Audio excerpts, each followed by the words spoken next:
इसका क्या करें? आप में से कई लोगों के एकदम कान खड़े हो गए होंगे कि अब आया है सबसे मुश्किल वाला। देखिए, मैथ्स को लेकर 3 अप्रोचेज हैं। एक है जिनको कुछ नहीं आता,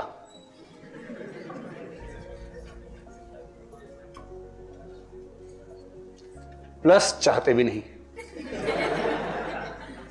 कुछ है इस कैटेगरी के लोग, इस मूड में आते हैं कि ना आता है ना सीखना है। अब बताइए, दम है तो पास करवा के दिखाइए हमें।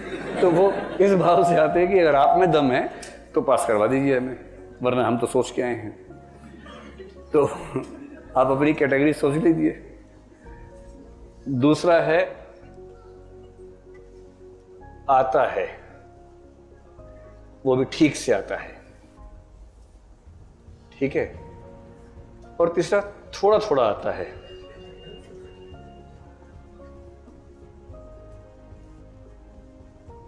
प्लस सीखना चाहते हैं। देखिए, लर्निंग के प्रोसेस में एक बात यह भी होती है कि काम आएगा नहीं आएगा से ज्यादा महत्वपूर्ण है कि आता है।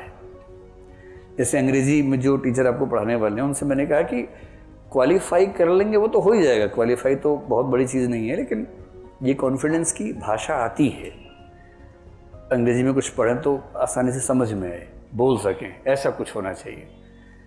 तो आप में से कुछ ऐसे भी होंगे कि मैथ्स बेशक परीक्षा में काम नहीं आएगा, लेकिन इसी बहाने थोड़ा सीख लेते हैं। अच्छा है, आना चाहिए, डर क्यों रखें उसका। अभी तो आप हीरो बन के बोल देंगे नहीं आता, नहीं सीखना है। आज से 10 साल बाद जब आपके घर में चुन्नू मुन्नू होंगे ना, जब वो स्कूल जाने लगेंगे, पेरेंट्स का सम्मान नहीं करते बिल्कुल भी। वो बोलेंगे पापा स्कूल में, मम्मी आज स्कूल में एलसीएम सिखाया, आपको आता है?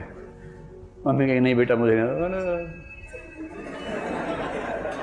मम्मी बन गई, दिमाग है नहीं।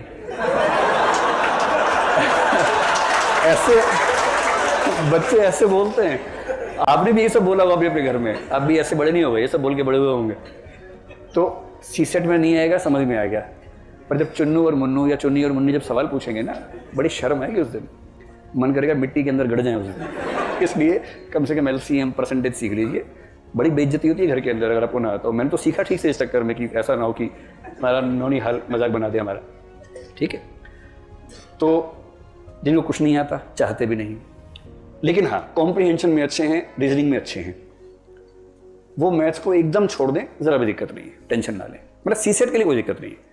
यूपीएससी में क्वालिफाइंग पेपर में है, वैसे अजीब सी अप्रोच है, पर जो भी हो। पहले जीएस मेंस में 50 नंबर का स्टैटिस्टिक्स आता था। जब प्रीलिम्स में ये सब आने लगा तो उन्होंने हटा दिया 2013 से। पहले तो आता ही था। और स्टैटिस्टिक्स किसी को ना आता हो और वो आईएएस बन जाए तो ये देश के लिए एक बहुत घातक स्थिति है, जिसको सांख्यिकी तक समझ में नहीं आती। एक बेसिक मैथमेटिक्स जितना कोई योजना बनाने के लिए ज़रूरी है, जितना किसी बजट को समझने के लिए, अपने ज़िले के लिए बजट मांगने के लिए ज़रूरी है, उतना ही मैथ्स अगर ना आता हो तो देश के साथ धोखा है दरअसल। पर ठीक है, अब है तो है, लेकिन अभी तो ये समझे कि रास्ता क्या है। तो मैं ऐसे लोगों को सम्मान के भाव से नहीं कह रहा हूँ, सिर्फ ये कह रहा हूँ कि चलिए रास्ता ढूंढना है तो ढूंढ लीजिए, मैनेज हो जाएगा, बशर्ते आप इन 2 चीज़ों में ठीक हो। अगर इनमें भी ठीक नहीं है और तब भी आपने ठान लिया कि मैथ्स नहीं पढ़ेंगे, तो फिर आईएएस ही क्यों, पीसीएस भी अच्छा एग्जाम होता है और स्कूल टीचर भी अच्छा एग्जाम है, वो सब भी ट्राई कर सकते हैं। फिर आईएएस थोड़ा मुश्किल होगा। तो जिनके पास ये दोनों क्षमताएं ठीक हैं, वो ऐसी कल्पना कर सकते हैं। जिनको ठीक से नहीं आता ये सब, उनको मैथ्स सीखना ही होगा, कोई चारा नहीं। मैथ्स में इस बार जो टीचर पढ़ाने वाले हैं आपको बहुत अनुभवी आदमी हैं। हमने इस बार सीसेट में पूरी टीम को नए सिरे से रीअरेंज किया है। एक लंबा चौड़ा डेमो सेशन रखे जिसमें मैं खुद पार्टिसिपेंट रहा। मैं 2011 में सीसेट पढ़ा चुका हूँ, मैथ्स भी पढ़ा चुका हूँ, रीजनिंग भी पढ़ा चुका हूँ, मेरा बड़ा प्रिय विषय ये रहा। तो जब 2011 में पहले साल मैथ्स, मतलब दूसरे टीचर पढ़ाते थे, अंत में ये हुआ कि 100-150 बच्चे थे जिनको मैथ्स का एम भी नहीं आता था। उनको वहाँ से शुरू करना था कि प्लस क्या होता है, माइनस क्या होता है, माइनस में खाली डंडा क्यों बनाते हैं, उनको उस लेवल से सीखना था। तो फिर मैंने 20-25 क्लासेस ली उनके लिए, उनको परसेंटेज, एवरेज, वो सब समझाया कि कंसेप्ट समझो, थोड़ी प्रैक्टिस करो, बहुत आसान है। मैथ्स तो बहुत आसान चीज़ है, अगर आपकी रुचि उसमें बन जाए तो उसमें ऐसा क्या है। तो इस बार हमने कोशिश की है कि कुछ ऐसे टीचर्स आपको मिले जो आपको उस लेवल पर ले जाके समझाएं, और मुझे उम्मीद है कि समझा भी देंगे। जिनको ठीक से आता है, केवल थोड़ी सी प्रैक्टिस करते रहे। उनका टारगेट ये होना चाहिए कि जो 20 या 12 अगर डीआई के सवाल हैं, ये सारे के सारे सवाल एकदम ठीक हों, और अगर आपने मैथ्स ठीक कर दिया तो काम खत्म हो गया। 27 से तो करना था, 20 मैथ से ही कर दिया। और यदि मैथ्स में 20 से कम है 17 है, तो इसका मतलब है कि 10-12 DI से सवाल आए हैं, 25-30 हो ही गए। So simple. हाँ, जो तीसरी कैटेगरी है कि थोड़ा थोड़ा आता है, सीखने की इच्छा भी है, अब तक डर है क्योंकि किसी ने ठीक से सिखाया नहीं, लेकिन मौका मिलेगा तो सीखना चाहेंगे। उनसे मैं कह रहा हूं कि कुछ टॉपिक्स को विशेष रूप से ध्यान देकर सीख लीजिए, बाकी छोड़ दीजिए। क्योंकि सीसेट में जो मैथ्स आता है ना, अगर पहले हम देखें सीसेट में मैथ्स क्या क्या आता है, अरिथमेटिक ज्यादा है, थोड़ी ज्योमेट्री है, थोड़ी सी अलजेब्रा का हिस्सा है। और बच्चे आमतौर पर डरना शुरू करते हैं अलजेब्रा आते ही। जैसे एक्स आ जाता है ना, ये एक्स फैक्टर जो है ये बड़ा खतरनाक फैक्टर है मैथ्स में। अच्छा, मजे की बात है कि एक्स जरूरी नहीं है, आप उसको ए भी कर सकते हैं, टी भी कर सकते हैं, एल भी कर, पर वो एक्स का नियम परंपरा चल पड़ी है।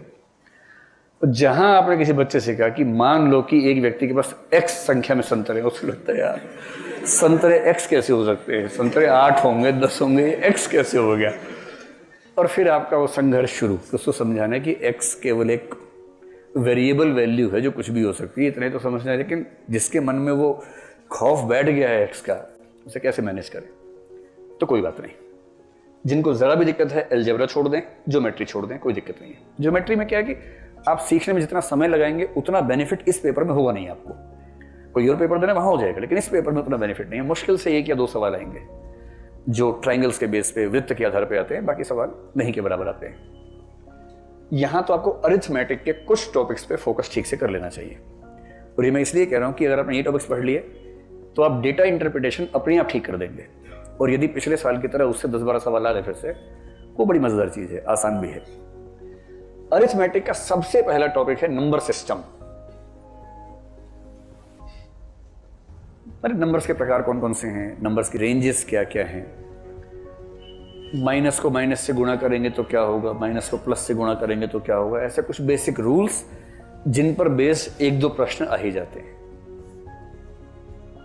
दूसरा जो सबसे महत्वपूर्ण है वो है एलसीएम और एचसीएफ। एलसीएम एचसीएफ का सवाल ये कह के नहीं आता कि मैं एलसीएम का सवाल हूं, लेकिन उस सवाल को देख के आप समझ जाते हैं कि एलसीएम का सवाल है, और जैसे ही एलसीएम निकालेंगे इसका उत्तर निकल जाएगा। एलसीएम एचसीएफ तो जिसको आप लघुत्तम समापवर्तक और महत्तम समापवर्त्य कहते हैं, वो तो कोर है पूरे अरिथमेटिक का।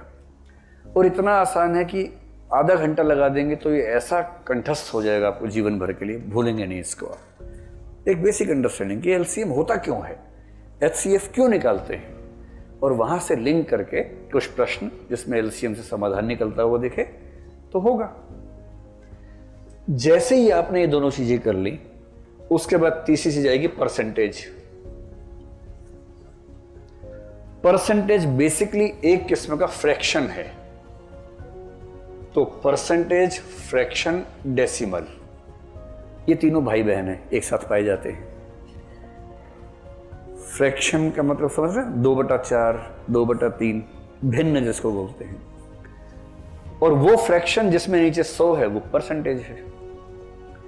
तो फ्रैक्शंस का वो रूप जिसमें नीचे की संख्या 100 है वही प्रतिशत है। और उसी को जैसे ही आपने कहा कि भाई फ्रैक्शन के रूप में नहीं लिखेंगे, तो आप डेसिमल के रूप में लिख देंगे उसको।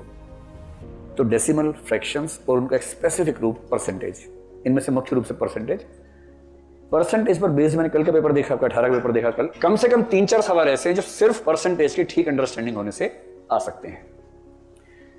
चौथा टॉपिक है एवरेज, यानी कि औसत, और 5वां है रेशो एंड प्रपोर्शन।